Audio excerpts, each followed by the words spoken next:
menjelaskan kelimpahan gas mulia di alam. Helium merupakan komponen atau unsur terbanyak di alam semesta yang diproses dari gas alam. Karena banyak gas alam yang mengandung helium. Kandungan helium paling banyak di antara gas mulia yang lain karena helium merupakan bahan bakar dari matahari.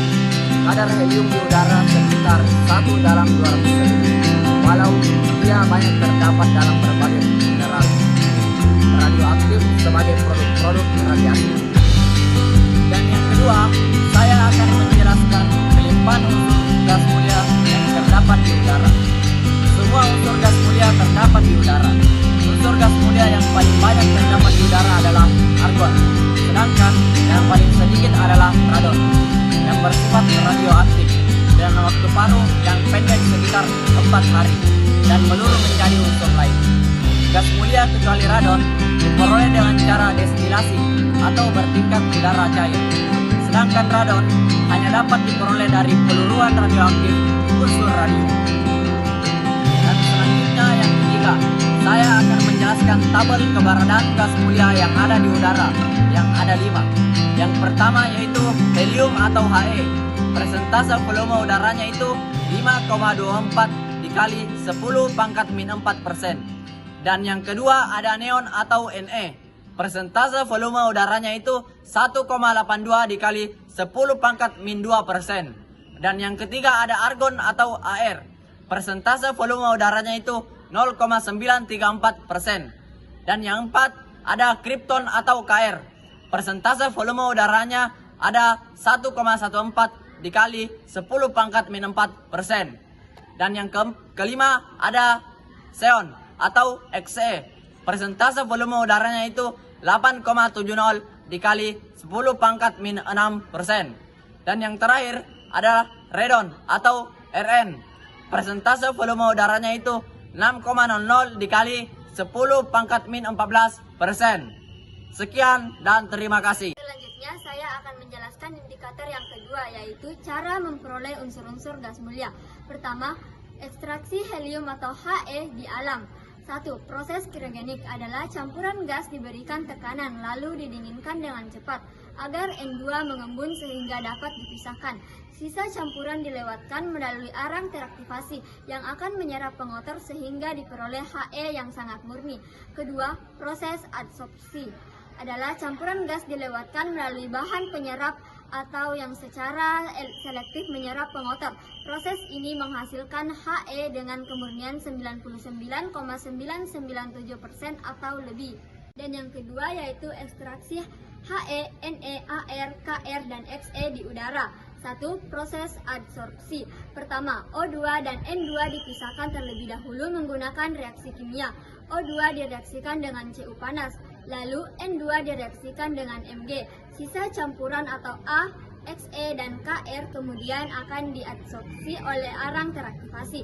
Sewaktu arang dipanaskan perlahan pada kisaran suhu tertentu, setiap gas akan keluar dari arang. Air diperoleh pada suhu sekitar minus 80, sementara Kr dan Xe pada suhu yang lebih tinggi.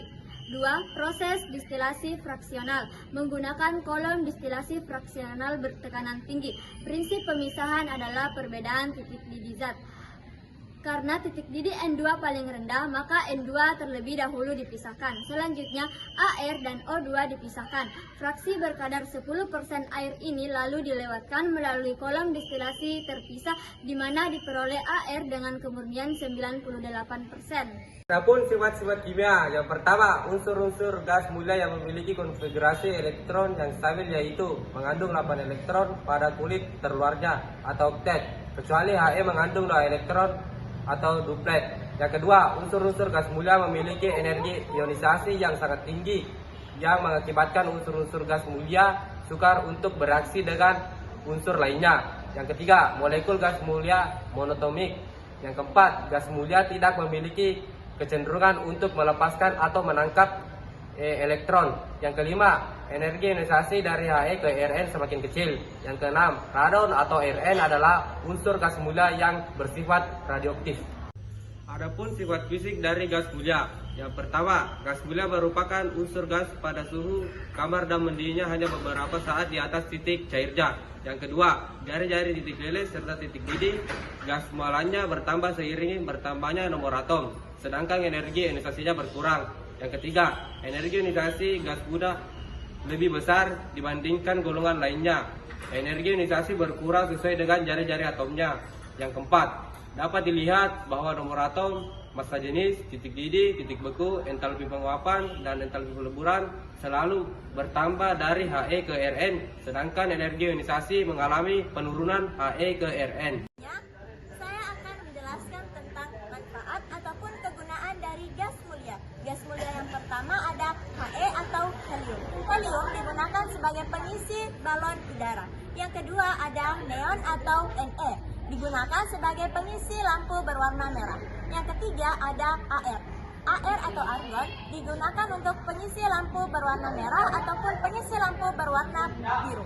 Yang keempat ada krypton. Krypton ataupun Kr biasa digunakan untuk pengisi lampu berwarna putih. Yang keenam ada xenon atau Xe, biasa digunakan sebagai pengisi lampu berwarna biru. Yang terakhir ada Rn ataupun radon, biasa digunakan atau biasa berfungsi sebagai terapi reaksi sel kanker.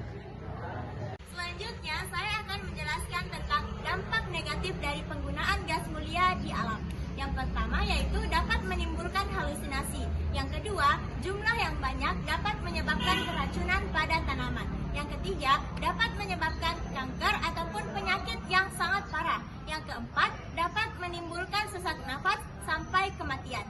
Teman-teman sekalian, itulah tadi penyampaian singkat atau pembahasan materi singkat tentang gas mulia dalam unsur kimia. Mohon maaf apabila ada kelebihan ataupun ada kekurangan dalam video yang kami tampilkan. Akhir kata, kami dari kelompok 1 mohon undur diri dengan mengucapkan Wassalamualaikum warahmatullahi wabarakatuh.